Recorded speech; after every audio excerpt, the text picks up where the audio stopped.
Hello students. आज होली के दिन भी मैं आप लोगों के लिए कंटेंट तैयार करने में लगा हूँ। जैसा कि आप जानते हो, मैंने early history of India proto history to Gupta period के 1 मार्क्स के क्वेश्चन अपलोड कर दिए हैं। इस वीडियो में 2 मार्क्स के टॉप 25 क्वेश्चन एंड आंसर होने वाले हैं, जो कि बिल्कुल प्रीवियस ईयर पर बेस्ड होंगे। यहाँ से आपके पेपर में डायरेक्ट क्वेश्चन देखने को मिलेंगे। तो चलिए शुरू करते हैं। पहला क्वेश्चन है, सप्त सिंधु से आप क्या समझते हैं? उत्तर है, सप्त सिंधु का अर्थ 7 नदियों का क्षेत्र है। यह प्राचीन भारतीय उपमहाद्वीप के पंजाब क्षेत्र से सिंधु और उसकी सहायक नदियों के समूह को संदर्भित करता है। सिंधु की सहायक नदियाँ कौन कौन सी थी? तो वित्सता, असिवनी, परुसनी, विपासा, शत्रुद और सरस्वती। 2 नंबर क्वेश्चन है, राजतरंगिणी किसने लिखा? इसका ऐतिहासिक महत्व क्या है? उत्तर है, राजतरंगिणी के लेखक कल्हण हैं।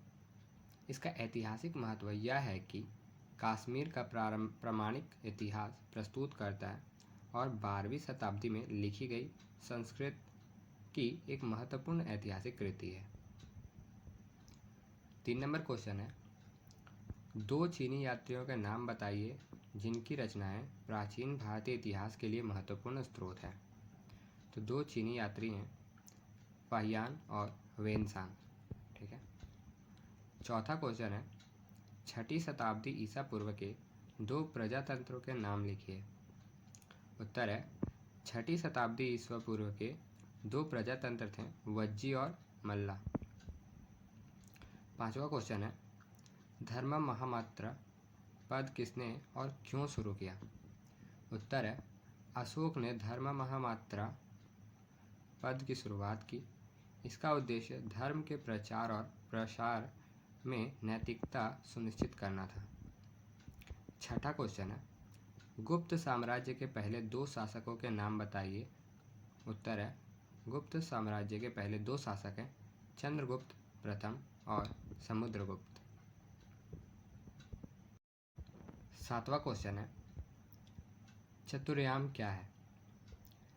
तो आंसर है, चतुर्याम जैन धर्म का एक सिद्धांत है जिसमें 4 प्रकार के त्याग बताए गए हैं। अहिंसा, सत्य, अस्तेय, अस्तेय मतलब चोरी ना करना होता है, और ब्रह्मचर्य। ये जीवन में नैतिकता और संयम के लिए आधार है। ठीक है। 8वां क्वेश्चन है, पार्श्वनाथ कौन थे? आंसर है, पार्श्वनाथ जैन धर्म के 23वें तीर्थंकर थे। वे एक महान शिक्षक थे जिन्होंने अहिंसा और अपरिग्रह के सिद्धांतों पर जोर दिया और जैन धर्म के विकास में महत्वपूर्ण योगदान दिया। 9वां क्वेश्चन है, मालविका गणमित्रम किसने लिखा और किस काल में लिखी थी? ठीक है। आंसर है, मालविका गणमित्रम कालिदास ने लिखा था। यह गुप्त काल में रचित एक सांस्कृतिक नाटक है। 10वां क्वेश्चन है, ऋग्वैदिक काल में सभा और समितियां क्या थी? आंसर है, ऋग्वैदिक काल में सभा एक छोटी जनसभा थी जो न्याय और प्रशासनिक निर्णयों के लिए थी, जबकि समिति एक बड़ी जनप्रतिनिधि सभा थी जो राजयिक और सामाजिक मुद्दों पर चर्चा करती थी। 11वां क्वेश्चन है, सातवाहन वंश के संस्थापक कौन थे? उसकी राजधानी कहाँ थी? उत्तर है, सातवाहन वंश के संस्थापक सिमुक थे। उनकी राजधानी जो है प्रतिष्ठान थी, जो कि आधुनिक पैठन महाराष्ट्र में स्थित है। 12वां क्वेश्चन है, तीर्थंकर कौन थे? तो जैन धर्म में तीर्थंकर वे महान शिक्षक हैं जिन्होंने आत्मज्ञान प्राप्त किया और धर्म का मार्ग दिखाया। प्रथम तीर्थंकर थे ऋषभदेव। 13वां क्वेश्चन है, नंद वंश की स्थापना किसने की? इसका अंतिम शासक कौन है? तो उत्तर है, नंद वंश की स्थापना महापद्मनंद ने किया था। इसके अंतिम शासक थे धनानंद। 14 नंबर क्वेश्चन है, मेगास्थनीज का 7 जाति सिद्धांत क्या था? उत्तर है, मेगास्थनीज ने भारतीय समाज को 7 जातियों में बांटा। दार्शनिक, कृषक, पशुपालन, शिल्पी, सैनिक, निरीक्षक और परिषद सदस्य। 15वां क्वेश्चन है, चौथे बौद्ध भजन का महत्व बताइए। उत्तर है, चौथा बौद्ध संगीति कुषाण काल में हुई, जिसने बौद्ध धर्म के महायान और हीनयान शाखाओं के सिद्धांत को संगठित किया और त्रिपिटक को संरक्षित किया। 16 नंबर क्वेश्चन है, नासिक प्रशस्ति की रचना किसने की? इससे किस राजवंश का इतिहास सीखा जा सकता है? उत्तर है, नासिक प्रशस्ति गौतमीपुत्र सातकर्णी ने लिखवाई। इससे सातवाहन वंश के इतिहास की जानकारी मिली है। ठीक है। 17वां क्वेश्चन है, स्कंदगुप्त का शासनकाल क्यों महत्वपूर्ण है? उत्तर है, स्कंदगुप्त का शासनकाल गुप्त साम्राज्य के अंतिम महान शासक के रूप में माना जाता है, जिसने हूनों के आक्रमण को रोककर साम्राज्य की स्थिरता बनाए रखी। 18वां क्वेश्चन है, वर्ण व्यवस्था क्या है? उत्तर है, वर्ण व्यवस्था प्राचीन भारतीय समाज की 4 श्रेणियां हैं। ब्राह्मण, क्षत्रिय, वैश्य और शूद्र की सामाजिक विभाजन प्रणाली है जो कर्म और अधिकारों पर आधारित थी। 19वां क्वेश्चन है, अग्रहार व्यवस्था क्या है?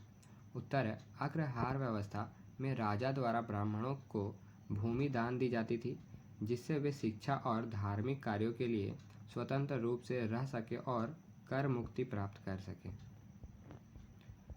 20वां क्वेश्चन है, पनीनी कौन थे? उनके द्वारा लिखी गई एक पुस्तक का नाम। पनीनी एक महान सांस्कृतिक व्याकरणकर्ता थे। उनकी प्रसिद्ध पुस्तक अष्टाध्यायी है, जिसमें संस्कृत व्याकरण के सूत्र हैं। स्टूडेंट्स, ये चैनल न्यू है तो आप अपना सजेशन ज़रूर दे सकते हैं। जैसा कि आपको मालूम है, वीडियो बनाने में बहुत ज़्यादा मेहनत लगता है, तो अगर ये वीडियो आपको ज़रा भी बेनिफिशियल लगता है तो वीडियो को लाइक करिएगा, चैनल को सब्सक्राइब करिएगा, ताकि एग्ज़ाम रिलेटेड जितने भी कंटेंट है वो आप तक पहुंच सके। आइए 21वां क्वेश्चन देखते हैं, अग्न्याश्रय प्रणाली क्या थी? तो अग्न्याश्रय प्रणाली या अग्निहार प्रणाली वैदिक यज्ञ की एक विधि थी, जिसमें अग्नि को आधार बनाकर विभिन्न धार्मिक अनुष्ठान किए जाते थे। इसे अग्निहोत्र भी कहा जाता। 22 नंबर क्वेश्चन है, ब्रह्ममिहिर और आर्यभट्ट कौन थे? ब्रह्ममिहिर एक प्रसिद्ध ज्योतिषी और गणितज्ञ थे, जिन्होंने बृहज्जातक और पंच सिद्धांतिका जैसी पुस्तक लिखी। आर्यभट्ट महान गणितज्ञ और खगोल शास्त्री थे, जिन्होंने आर्यभट्टीय ग्रंथ लिखा और शून्य एवं पाई का अवधारणा दी। ठीक है। 23 नंबर क्वेश्चन है, धर्म चक्र परिवर्तन का महत्व क्या है? उत्तर है, धर्म चक्र परिवर्तन का अर्थ है बौद्ध धर्म में प्रथम उपदेश से है। जैसे भगवान बुद्ध ने सारनाथ में अपने पहले 5 शिष्यों को दिया था। इसे धम्म चक्र प्रवर्तन सूत्र कहा जाता है, जिसमें बौद्ध दर्शन के मूल सिद्धांत चतुर्यान, सत्य और अष्टांगिक मार्ग प्रस्तुत किए गए हैं। ठीक है। 24वां क्वेश्चन है, जैन धर्म में श्वेतांबर और दिगंबर संप्रदायों के बीच क्या अंतर है? उत्तर है, जैन धर्म में 2 प्रमुख संप्रदाय हैं, एक श्वेतांबर और एक दिगंबर।